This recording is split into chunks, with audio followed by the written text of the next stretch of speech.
Daily use English sentence. Welcome to my channel Spoken English 94. রাগ করো না, don't be angry. রাগ করো না, don't be angry. কি হয়েছে? What happened? কি হয়েছে? What happened?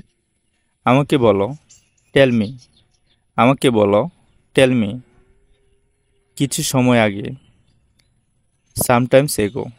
কিছু সময় আগে, sometimes ago. তুমি মিথ্যা বলছো, you are lying. তুমি মিথ্যা বলছো, you are lying. তুমি পাগল, you are crazy. তুমি পাগল, you are crazy. চেষ্টা করে দেখো, take a chance. কিছুটা ধৈর্য রাখো, have some patience. কিছুটা ধৈর্য রাখো, have some patience. আমার সঙ্গে চলো, come with me. আমার সঙ্গে চলো, come with me. আমার এই চ্যানেলটি যদি ভালো লেগে থাকে তাহলে সাবস্ক্রাইব করুন। ধন্যবাদ সবাইকে।